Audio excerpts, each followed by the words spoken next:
Dugo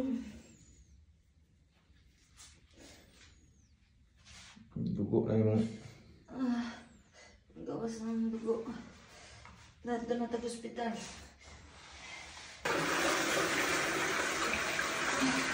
Oh my God. Ito na talaga, Bash. Ay, dami na wag sa panikit. Oh my God, Lord. Kaya pa. Ano? Ganito, brother, na ako palagi. Gabi, ikisikin ako pang lutong. Di naman sumuntang. Nagtawag sa kanya immediately. Okay, ito. Ito.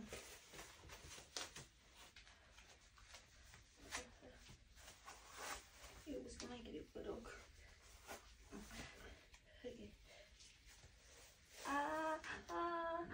Sakit na ulit.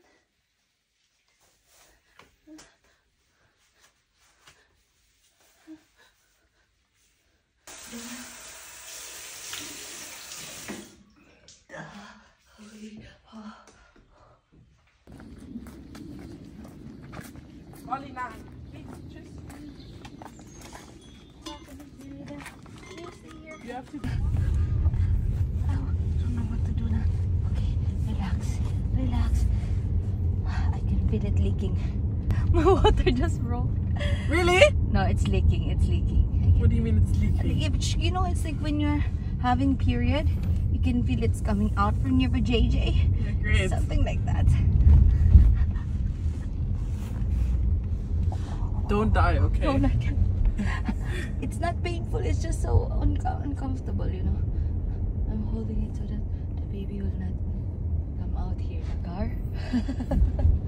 Oh Lord, the documents are there, no? Lord Jesus Christ, help me.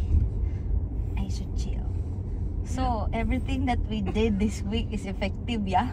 The pelvic exercise, the dates, the pineapple, the ananas. Oh my God. I think this is it, pancit, guys. I have vision now. It's really, so stiff. Ay, nako. I'm leaking now here down below. And it's super traffic pa. With Emilia on the side.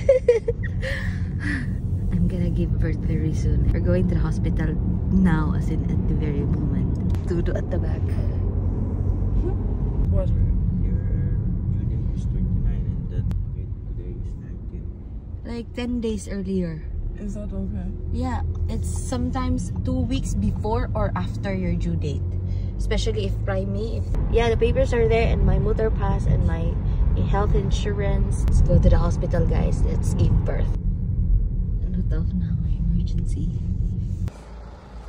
Thank you so much, Emilia. I love you so much. Thank you for everything.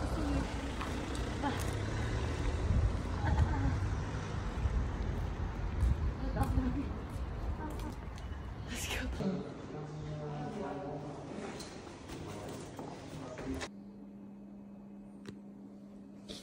Okay ka lang, ball girl.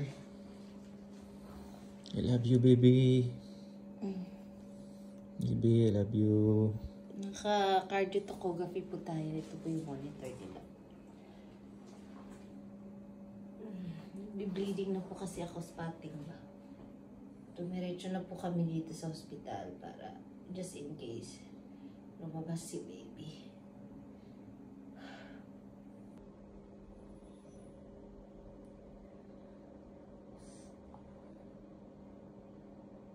Ayan na si Bulboy. Ang pangit ng kuko ko. Hindi ko na ready ang aking kuko. Pasensya na pa.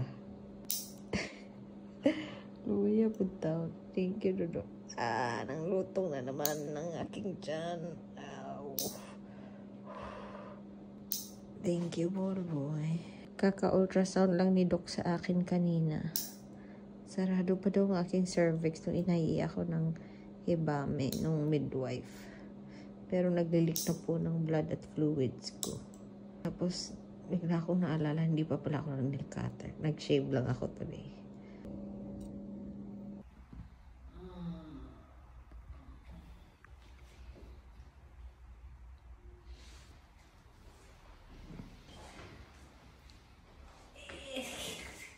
Sakit ang lubot ko yun. Tingnan.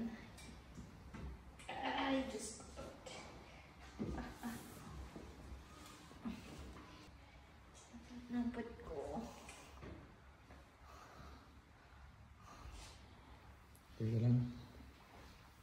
Anak.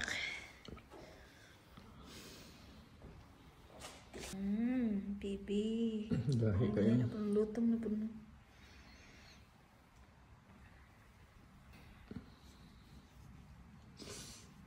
Ay, Lord. Gawas na nakbe. Gahi kayo.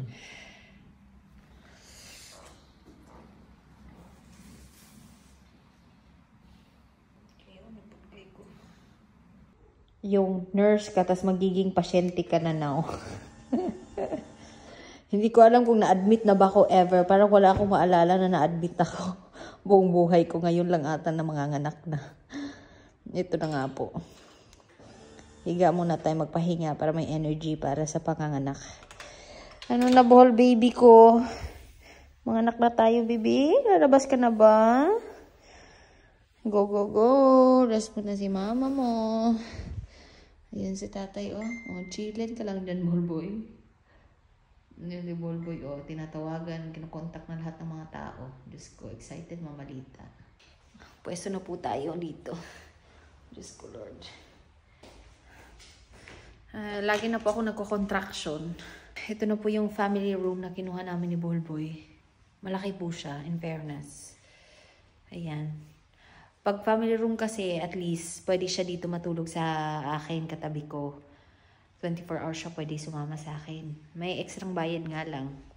Pero sige lang, ang mahalaga kasama ko siya. Tapos, yun nga. Nagko-contraction na ako, pero sarado pa rin para ang cervix ko, my God. Pero naglilik na po ako ng blood at saka amniotic fluid. Kaya napasugod kami ng hospital kasi baka lumabas si baby. Tapos ang ending nung sinitg ako, normal naman yung heartbeat ni baby, hindi naman siya on distress. Pero yun nga, nag-leak na po ako ng blood at saka amniotic fluid. So, yun nga. Inadmit na ako dito para nga daw na hindi maubusan ng tubig si baby sa loob ng aking tiyan. Kaya ayan, nagpa-admit na po kami. Sila naman decide. Anyway, yun nga. Waiting na lang talaga kaming lumabas. Ay, wala pa naman akong pain. Ang pain ko lang dito sa puwet, dun talaga sa coccyx na bone. Yun yung pain ko. Pero yung parang, ano talaga, yung parang mamamatay ka sa pain, parang wala. Hindi ko pa na-experience ngayon for now. Ano lang, mga contraction lang. Yung hilab, tsaka medyo konting pain. Pero hindi talaga sobra pa. So I think, hindi ko alam. Sana mag-labor na talaga ako na mag-labor na, totoong labor na. Ayan po si Bolboy. Okay pa ka pa? Okay ka lang dyan? Ito po ay minumonitor ulit ng CTG. Dito. Yan po yung CTG yan. Cardiotopography. Data monitoring. Laban lang tayo mga besh. Hilab-hilab pa more. Contractions. Ito po ang family zimmer namin ni Bolboy sa hospital. Ayan po. In fairness, maganda. Malaki yung hospital nila. Malinis po yung kwarto nila, in fairness. Malaki. Talagang pwede kayo may maghabulan ni Bolboy dito. Diyos ko, Lord. Ito naman yung higaan ko. Ayan. Ay, nako, yung nurse nyo ay pasyente today. For the next 3 days. Talaga sanang normal lang sana ang panganganak ko, Lord.